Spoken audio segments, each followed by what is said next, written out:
आमचे मोठे भाऊ भुसावळ नगरीचे शिल्पकार संतोष भाऊ चौधरी आणि भुसावळ शहराला पहिल्यांदा खासदारकी भेटली।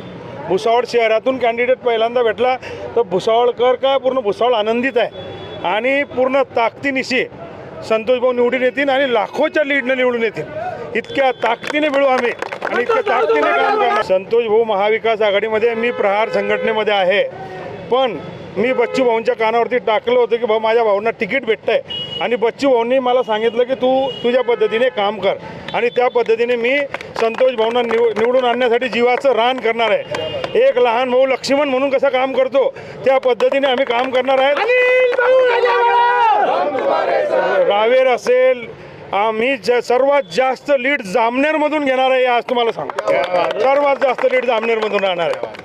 तुम्ही समजता आव्हान, तुम्हाला वाटतं आव्हान आहे, पण कंटाळलेले लोक 2 टर्मपासनं आणि 2 टर्मपासनं लोक कंटाळलेले, कंटाळा आलेल्या लोकांना फक्त हायमस लाईट आणि ते बाका बसायचे, त्याच्यामध्ये डायरेक्ट 70% भेटतात।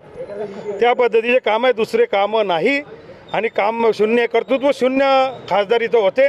आता भुसावळ शहराचा विकास जसा भाऊंनी केला आणि भाऊंच्याबद्दल पूर्ण जिल्ह्याला माहीत आहे की संतोष भाऊ काम करण्याच्या संदर्भात आणि विकास करण्याच्या संदर्भात आणि महाविकास आघाडीचा प्रत्येक घटक, शिवसेना असेल, उद्धव साहेबांची शिवसेना असेल, प्रहार असेल, काँग्रेस असेल, राष्ट्रवादी काँग्रेस असेल, पवार साहेबांची, आम्ही ताकदीने काम करणार आहे आणि लाखोच्या लीडने इतिहास घडणार आहे या मतदारसंघात, हे तुम्हाला आपण रणनीती सांगून होत नाही। आता रणनीती सुरू होईल आणि त्यांना आमची रणनीती माहिती आहे पूर्वीपासून। आमची रणनीती जे बसवलेले बेंच उचलले नाही, उकडले जाते, वेळ आली तर सर्व होईल ना।